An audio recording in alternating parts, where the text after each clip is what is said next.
cours d'aujourd'hui, c'est les enzymes sériques ou plasmatiques. Comme plan du cours, on verra une introduction, des généralités sur des enzymes, avec une notion importante, c'est la notion des isoenzymes, origine des différentes enzymes présentes dans le sérum, les principes généraux de dosage et les principales enzymes d'intérêt clinique qu'on verra une par une, et on termine par une conclusion. En introduction, la mesure de l'activité des différentes enzymes du sérum humain a pris depuis quelques années une grande importance. Ces enzymes se trouvent normalement dans le sérum en faible quantité à des taux bien déterminés. Mais dès qu'un organe ou un tissu est lésé, il libère dans la circulation générale des enzymes qui lui sont propres. Si on prend l'exemple de la LDH est une enzyme ubiquitaire qui est libérée par le cœur, par le foie, par le rein, par les muscles, mais également par les cellules sanguines telles que les globules rouges et les leucocytes. Généralité sur les enzymes. Les enzymes sont des macromolécules de nature protéique. Ces protéines globulaires sont en réalité des catalyseurs biologiques des réactions métaboliques. Et en ce qu'on appelle un site actif qui comprend le site de fixation du substrat et un site catalytique qui permet la transformation de ce substrat en produit.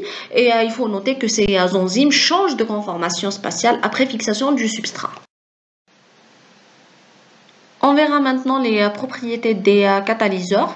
Les catalyseurs ne modifient pas les conditions thermodynamiques, mais seulement les propriétés cinétiques d'une réaction. Agit à des doses très faibles.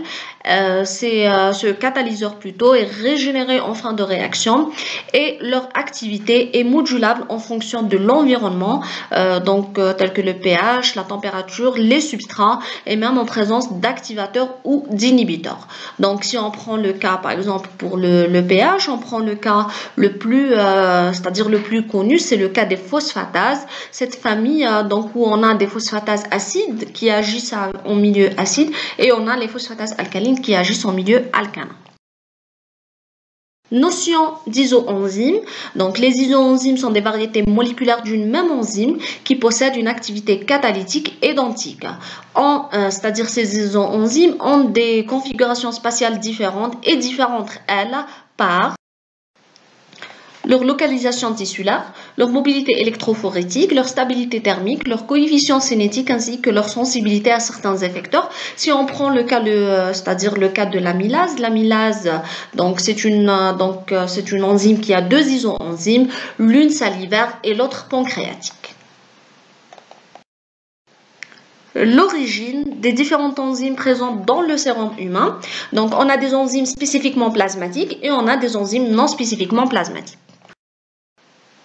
Pour les enzymes spécifiquement plasmatiques, sont des composants fonctionnels du plasma qui sont présentes à un taux constant maintenu par la production active de un ou plusieurs organes. Parmi ces enzymes, on a la céruloplasmine. La céruloplasmine qui est une feroxydase, c'est une enzyme d'oxydation du fer qui porte 8 atomes de cuivre. Vous avez également la lipoprotéine lipase. La lipoprotéine lipase, qu'on a déjà vu dans le cours du métabolisme des lipides. Et on a également les facteurs de coagulation qui assurent leur fonction dans la cascade réactionnelle de l'hémostase. Parlons maintenant des enzymes non spécifiquement plasmatiques. Ce sont des enzymes véhiculées dans le sang, n'ayant pas de fonction plasmatique évidente et présentent normalement un taux faible. Il existe deux types d'enzymes. Vous avez les enzymes d'excrétion, c'est-à-dire qui sont libérées par des glandes exocrines. Donc, j'ai pris l'exemple de la lipase et de l'amylase qui sont sécrétées par le pancréas. Et on a des enzymes cellulaires. Généralement, c'est des enzymes qui participent au métabolisme cellulaire. Donc, on a les transaminases, on a la CPK, la LDH, etc. Et sur ce schéma-là, vous trouvez les différentes localisations tissulaires des enzymes qu'on va voir par la suite. Une chose aussi importante à connaître, qu'il y a une localisation également cellulaire des enzymes. Il y a des enzymes qui sont cytosoliques, donc j'ai pris l'exemple de la LAT, de la ZAT, de la LDH et la CPK. Par contre, la ZAT, non seulement elle est cytosolique, mais elle est aussi mitochondriale. Et vous avez également la CPK qui est mitochondriale. Et vous avez les enzymes membranaires, telles que la PAL, la phosphatase alcaline, vous avez la gamma-GT et la 5' nucléotidase. Quels sont les principes généraux de dosage? Pour le prélèvement, donc généralement c'est des dosages sériques, c'est-à-dire un prélèvement sur tube sec. On peut utiliser également un anticoagulant, par exemple de l'héparinée. Il faut éviter l'hémolyse parce que la majorité des enzymes ont une localisation érythrocytaire et il faut faire le dosage le plus rapidement possible. Pour les mesures de l'activité enzymatique, c'est vrai que pour les enzymes, on ne dose pas la protéine en elle-même, mais on va mesurer son activité enzymatique, c'est-à-dire on va mettre le substrat, l'enzyme en présence de son substrat, et ensuite on va déterminer cette activité enzymatique qui consiste à la mesure d'une vitesse réactionnelle qui peut être suivie par la consommation de substrat par unité de temps ou par la vitesse d'apparition d'un produit. Cette mesure enzymatique, c'est-à-dire cette mesure de l'activité enzymatique, doit être réalisée en présence d'un excès de substrat. Il y a deux unités de mesure. Vous avez l'unité internationale et vous avez le CATAL. Pour l'unité internationale, elle représente la quantité d'enzymes capable de catalyser la transformation d'une micromole de substrat par minute dans des conditions optimales de mesure. Par contre, le CATAL, c'est la quantité d'enzymes qui catalyse la transformation d'une mole de substrat par seconde. Pour la standardisation des méthodes de mesure, donc par l'utilisation des méthodes recommandées par la Société française de biologie clinique pour mesurer la concentration catalytique des différentes enzymes dans le sérum, l'idéal serait que tous les laboratoires utilisent le même substrat, les mêmes activateurs de réaction, le même pH et la même température. Les principales enzymes d'intérêt clinique. L'intérêt de la détermination des enzymes est multiple. Elle permet de déceler une maladie avant même qu'elle ne soit cliniquement percevable. Elle permet de préciser l'organe lésé et pour certains enzymes, leur taux est un bon marqueur de l'évolution de la maladie. Commençons par les transaminases appelées également aminotransférases qui catalysent des réactions de transfert d'un groupe aminé d'un acide alpha-aminé à un acide alpha-cétonique. Il existe deux types d'aminotransférases. Vous avez l'azate et alate.